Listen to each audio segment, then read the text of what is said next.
আজকে শোল মাছের শুটকি রান্না করব। তো মাছটা কেটে গরম পানিতে ভিজিয়ে দিয়েছি।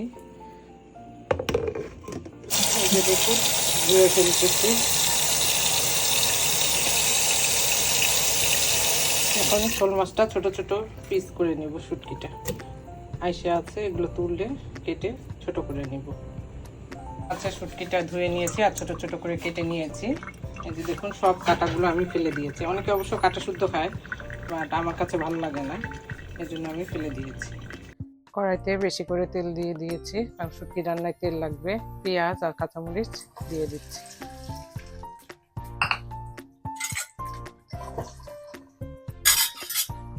তার সাথে কিছু রসুনের কোয়া কেটে রেখেছিলাম, সেটাও দিয়ে দিচ্ছি। পেঁয়াজটা মোটামুটি ব্রাউন হয়ে এসেছে 75%। তো এই পর্যায়ে আমরা ধনিয়া জিরার গুঁড়ো, লাল মরিচের গুঁড়ো 1 চামচ, হলুদের গুঁড়ো 1 চামচ, লবণ 1 টেবিল চামচ সবকিছু উপকরণ অ্যাড করব। আর সাথে আদা বাটা, রসুন বাটা 2 টেবিল চামচ। তো মশলাগুলো ভালোভাবে আগে কষিয়ে নেব। আমরা বাঙালিরা শুটকি মাছ কম বেশি সবাই পছন্দ করি।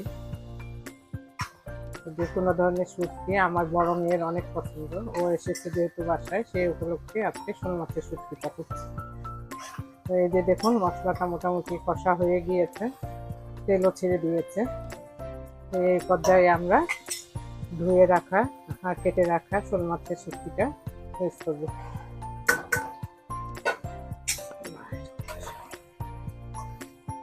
এখন এটা ভালোভাবে নেড়ে চেড়ে একটু পানি দিয়ে সিদ্ধ হওয়ার জন্য শুটকিটা পানি দিয়ে দিলাম। ঢেকে রেখে 5 থেকে 10 মিনিট পর আমি ঢাকনাটা খুলে শুটকিটা নেড়ে দেবো।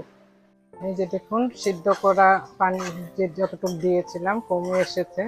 এখন একটু ভুনে নিব। তারপরে এই যে ছোট ছোট করে কেটে রেখেছি একটা বেগুন ছিলে নিয়েছি আর আলু 2টা, এটা অ্যাড করব। এই যে ভুনা হয়ে গিয়েছে, এখন এই পর্যায়ে আলু আর বেগুনটা দিয়ে দিলাম।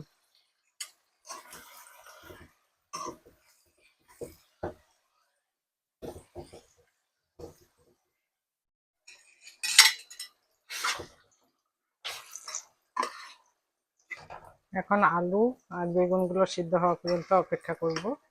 পানিটা কমে যাবে, তেলের উপর পড়বে, তখনই আমাদের শুটকিটা হয়ে যাবে। এই যে দেখুন হয়ে গিয়েছে, অনেকক্ষণ ভুনেছি আমি। তো এই তো ভিউয়ার্স, তৈরি করে ফেলা যায় অতি সহজে শোল মাছের শুটকি রান্না। তো আপনারাও এভাবে তৈরি করে দেখবেন, আপনাদেরও ভালো লাগবে। আর আমার ভিডিওগুলো যদি ভালো লাগে থাকে তাহলে অবশ্যই লাইক, কমেন্ট, শেয়ার আর ফলো দিয়ে যাবেন। আল্লাহ হাফেজ।